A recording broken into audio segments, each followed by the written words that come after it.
Welcome back to Tiny Grimes Games, and today I'm doing an interview with the newly crowned Duelyst Beta King champion, Theycallmechocolate. So, King, how does it feel to wear the crown? Does it feel burdensome, as if there's a target on your back now, or do you wear it lightly? Pretty lightly. I mean, the next tournament's just around the corner in I think 2 weeks, and I mean anything can happen. So Are you going to call your shots now and say you're going to be the repeat champ?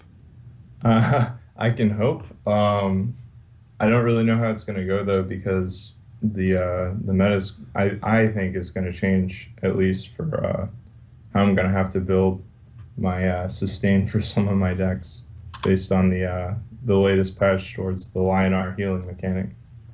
Interesting. All right, so we've been talking pretty much since I joined the game, and to my knowledge, you've pretty much been an Abyssian player in the face of what seemed to be the consensus that Abyssian is not the most powerful faction. So my question is, did you choose Abyssian for this tournament because you thought it was the strongest deck in the meta? Was it because you just love Abyssian? Or because you disenchanted all the other factions and all you had was Abyssian? I think it's more of a mix of all three. Um, I'm very partial towards Abyssian. I've been playing with them since I first started playing this game, and they just reminded me a lot of the black from Magic the Gathering, and I was a big black player, and I just loved it from that. Um, I think it had a spot in the meta because from what I brought to the tournament, a lot of people weren't expecting. And I am also a player who, in order to get all those high drop legendaries, I disenchanted all my other factions except for Abyssian and Neutral, and so that I could build them all. That's not necessarily the what's best for everyone, but it works for me. So the real key to beating you, you're saying, is a lot of nerfs to Abyssian, and then you're just stuck. That would be very unfortunate. Um, All right, well, you said you like Abyssian a lot. Clearly, you must. You've disenchanted everything else. So I guess my question for you is, do you have a favorite Abyssian card, or do you just like Abyssian generally because it has all kinds of different archetypes? Favorite Abyssian card is gonna have to be Sarlacc, the Eternal. Um, but as far as it goes, I just like Abyssian just because there's a lot of variety in what you can do there. There's massing minions, there's dropping a whole bunch of really high value cards, there's kind of a controlling mid range. There's even spell bursting with using Grasp of Agony, Void Pulse, and uh, Dark Seed. yeah, Dark Seed, Shadow Reflection. There's so many different ways that you can play the class. Is also a really good reason why I play it. Yeah, it also makes you feel a little bit better about disenchanting everything else, right? Because you feel like, Yeah, well, I've got choices here. yeah. I mean, I'll always have some sort of fun deck that I can make, even if I get tired of the ones that I'm running, to where I can, I can make an Arcanist deck. I can make a Mechazor deck. I can make a Golem deck. You can Hmm. also play into the neutrals. So. Sure. So going into this tournament, were you pretty confident you were going to win it, or were you a bit unsure that your deck was going to be able to stand up to the meta? Did you feel like you pretty accurately predicted the meta? What was your feeling going into this event? Um, well, I wasn't incredibly confident. I knew that I'd at least take the first couple rounds unless I had an incredibly bad matchup. Um, but I didn't think necessarily that I'd win it.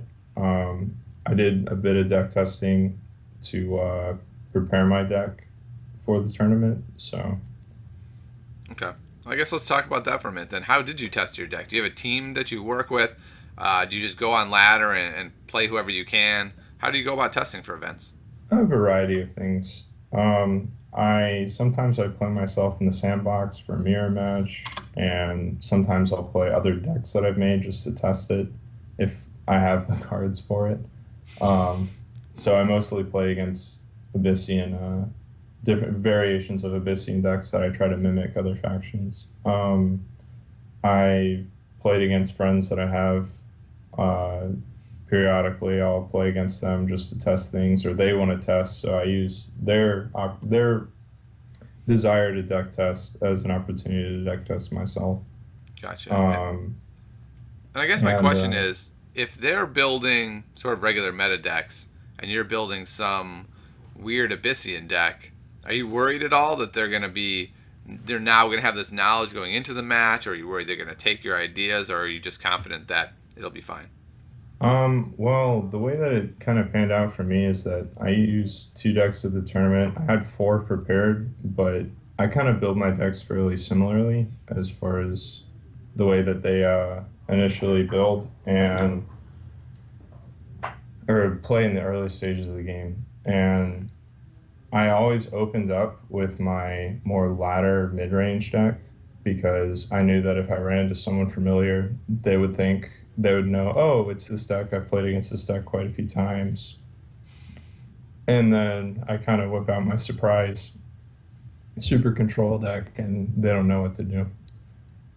I like that. So now you're going to use their prior knowledge against them. Like, you want to try to scout me from our testing? Scout away, man.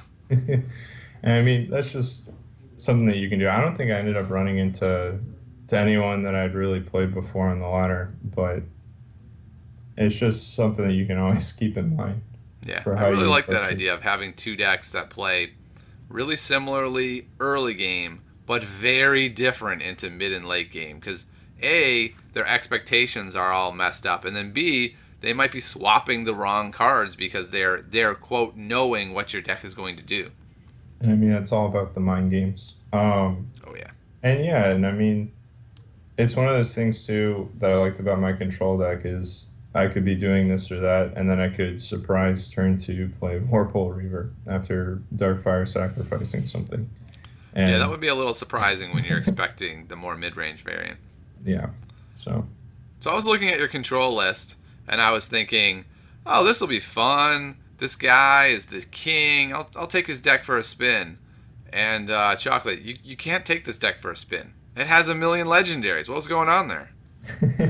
well, when I mean, it was easier for me to build it after I just play the game a lot and I've gotten a lot of gold that way. But it was easier for me to build it because I disenchanted all my other factions. So I actually had the spirit resources to, and I mean, that's also some luck where I've opened some of the legendaries. But All right, uh, tell me the truth. Did you purposely put so many legendaries in it so chumps like me couldn't net deck your deck?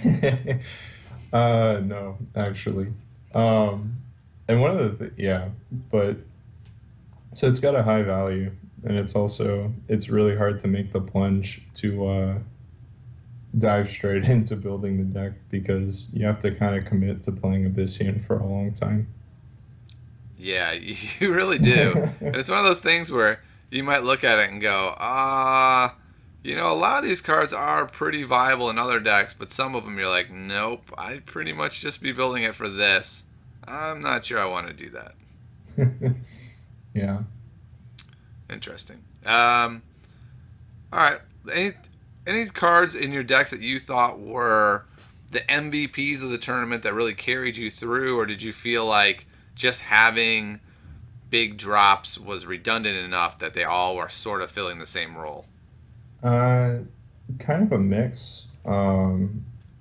The most value card I think I used was Lady Locke because I build my decks around not just one combo, but as many combos as that I can do. Where I could combo her with the Healing Mystics and the Rejuvenators on turn 5 and 7. I could pair it with the Sarlacc respawns. There's just a lot of variety with that interaction. Mm-hmm. Um, but all in all, it was more about the the play at hand and if I had the perfect card for what just occurred on the board. I wouldn't say any like one specific card was incredibly better than all the others or Okay. did more work in that regard because Uh, I so how like come you don't have any all-in cards? Where's your Shadow Watcher? um I mean I don't really necessarily think that it's a really strong. I mean, that's not to say that combo decks aren't fun or viable. I don't necessarily think that you're going to get towards the top place though if you put all your eggs in one basket, especially well with this kind of late game themed deck. Hmm. Because there are just too many easy ways that you can stop the combo. In the tournament, there are a lot of divine bonds onto the Cliff Guardian units, and it was just really easy to see coming the Iron Cliff Guardians, Hmm. and it was just really easy to see coming and prepare for it when I could. Oh, Right. he plays Iron Cliff Guardian and he gives it the Aegis Shield. Okay, well, I'm just gonna sink as many minions into it as fast as I can because I know he's gonna Divine Bond it next turn. Yep. Exactly. Or he'll just Um, blow it up with ritual banishing. yeah, I think yeah, exactly. If he doesn't have the Aegis, but there's I think a lot of deck strength comes from the opponent not knowing what's going to happen next necessarily. So if you're putting all your eggs in one basket and they know you're going to rebirth, or they know you're building a rebirth deck or a divine bond deck, Hmm. or you're doing Songhai Burn, for tournament, I don't think that's necessarily the best thing to do because if they know it's coming, they just build their deck to count. They just right then and there they can tweak their deck to counter it, Sure. and suddenly you have zero chance of winning the next game. Yeah. It's Um, one of those really interesting things about meta games. Like a deck is really strong because of a meta, and how it does in that meta. But then when everyone starts playing that deck, suddenly that deck becomes vulnerable to the counters to the meta. yeah, and that's the thing. Like, I don't think my control deck is like the best deck ever. I think it fit the tournament because nobody was really prepared to deal with the really high end heavy deck.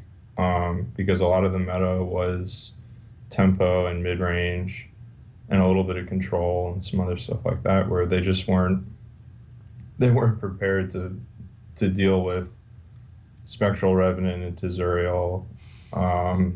silly stuff like that, or turn to Archon Spellbinder, yada yada. They didn't have answers, and because they hadn't really been playing against it a lot on the ladder or against each other, I think Hmm. um, they just weren't prepared to deal with it, and so they didn't know the how to answer it.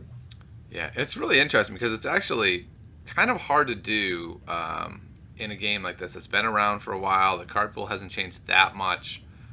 It's hard to find a new deck that people aren't playing. So congratulations there for finding something that people weren't really testing all that much. Thank you. All right, so how do you feel like moving forward? So I just said that the card pool hadn't changed that much recently, but now it has. We've had some changes, but there weren't any changes directly to Abyssian cards, whether they be nerfed or buffed. So what are you thinking about this patch for Abyssian specifically? I think they got a slight buff with the consuming rebirth coming into play and with Sarlacc, where you can consuming rebirth your Sarlacc, but previously it could spawn in the same place and you wouldn't get your extra Sarlacc unit, or Hmm. rebirthing your Vorpal Reaver and getting all the 1/1s because a Wraithling would spawn on the space that the Vorpal Reaver was on. But now that can't happen, I think that's a slight buff. Though, as I said earlier, those are generally pretty combo heavy decks, and I don't think it's the strongest Sure. to run. So I don't really think that Abyssian's place on the ladder or in the meta in general has changed drastically, if at all. Um, I mean, with some of the nerfs like Staff of Yakir, where you now have Spectral Blade, who's the same cost but a better card, it might be interesting to see Hmm. that come into play a little bit more. But the main thing that I'd be worried about as a Abyssian player, because healing is a very large mechanic of that faction, Hmm. killing units and healing at the same time, um, damaging the other opponent while buffing yourself, kind of like a vampire play, Hmm. um, is the Lionar buffs, where you have the Light Chaser, the Suntide, I believe it's, or the shoot, Sunriser. Sunriser. That's Yeah. correct. So basically, we're going to see probably a new archetype, right? Just built completely around heal, which is going to be really interesting for the meta. I gotta think it's going to hurt Songhai a lot, and a lot of other decks are going to have to really focus on being able to do a lot more than the 25 damage. Yeah, I agree. I think it's going to pretty much cripple Songhai almost completely out of the meta right now. Um, I just don't know how they're going to deal with it unless they get some changes to their cards. Um, because I mean, heal Lionar wasn't ever really a good thing till they got these two new units, which having crazy combo potential. Mm-hmm. But like Light Chaser, a 3/2 for 2 is pretty. It's a decent drop. Normally, it's better if you have a 2/3, because it won't die to a general attack. But the fact that anytime anything is healed, it gets buffed is actually, in my opinion, a playable Oculus, Crimson Oculus, where you can actually use it very effectively. And then Sunriser is just crazy because now if you Holy Immolation it, you're doing 6 damage to everything around it instead of 4. If you have Suntide Maiden, you're every time at the end of the turn that thing heals up, it's doing Sunriser's going off, as well as the Light Chaser. There's just a lot of crazy combo stuff now. The only thing that I see being an issue for it is lack of a really strong late game finisher if they're not running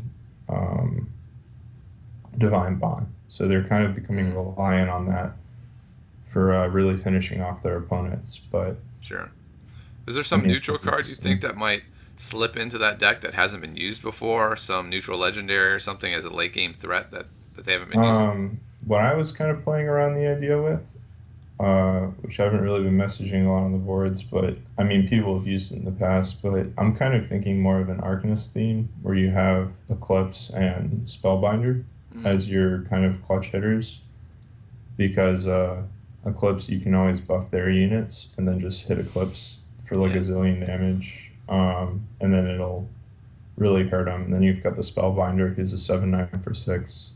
The stats are insane on their own. Right. Plus, if you're controlling their board a little bit more with the extra mana cost, and you can buff it with Divine Bond, making it a 16 damage unit. Seems pretty solid. Yeah. So there's just, I think it's going to be really tricky. I think Linar has the potential to be incredibly strong, but it's going to be tricky for players to find what combos to use. Yeah, I think it's really interesting how metagames can shift so dramatically, right? So just, a week ago, Lionar was pretty much garbage. Maybe garbage is too far, but definitely underpowered. And now we're hearing statements like, yeah, they may just be the best faction now. I mean, that's the thing, is it doesn't take much to really swing the meta around. There have been a lot of changes in the past. Songhai went from being number 1 to last place to up again to, I mean, Songhai's been all over the place. Vitruvian with Jax, when Jax was a 5 cost, you could turn 6 kill anyone with Silence Third Wish. You just pop it twice on all of your ranged units after already dealing damage. Abyssian was incredibly overpowered when Dark Transformation was a 4 cost instead of 5. So I ran, 3 copies of Mana Forger, and I was doing Dark Transformations for 3 and 2 mana regularly. It was like, oh, you want to play a creature? Well, thank you for the raffling. Yeah, basically. Thanks for more nightmare fuel. That's really helpful. So, I mean, that's the thing, is this game changes so frequently and so drastically. It's always, I mean, it's always going to have a place in my heart. It's interesting because I've seen some people say we really need new cards. The game's getting old. And to me, it feels like every time there's even a small tweak to the meta, it's a whole different game. I Like, mean, you're yeah, gonna be sure, seeing, the graphics are the same on the cards, but the metagame's completely different. yeah, and I mean, it's gonna play completely differently too every time. And that's not to say that they're not making, because they are actually still working on new cards, but Yeah, I can't imagine they're not making new cards. It'd be kind of hilarious if they were like, oh, yeah, no, we're never gonna make new cards. We're just gonna tweak the meta. they've been posting teasers and stuff like that on the forums. Yeah, So, I mean, we all know that they're gonna be coming. I wouldn't Um, mind personally if it takes them a little while, to be honest. I mean, I've got yeah, quite a few yeah. legendaries I need. Yeah, no joke. I need to fill up my other factions. Yeah. Um, but yeah, and I mean, they're going to be making new content, but really, even as is, I think this game is wonderful because they can, even if they know that something works, they can change it, and based on what the other factions are, it can be completely overpowered or completely unplayable. Like Songhai is going to have a really hard time now by making Lionheart a little bit more playable. Hmm. Just all kinds of stuff like that, where it's just going to change and it's going to keep changing, and it's going to be almost an entirely new game every time it happens. And let me just ask you this: with all these changes, are you committing yourself now, today, on my stream, to forever being an Abyssian player? Um, Abyssian Master Race. Okay. All right. There you go. You heard it here. Well, Chocolate, congratulations on the big win. Thanks so much for coming by, and I'll be rooting for you. I know I'll continue to bug you anytime I have an Abyssian question, and I encourage those of you out there who are wondering about Abyssian, go ahead and bug Chocolate as well. You have my permission. Yeah, feel free to add me in game or ping me on the forums. All right. Well, thanks so much for coming by, and thank you all for watching another Tiny Grimes Games video, and I'll see you next time.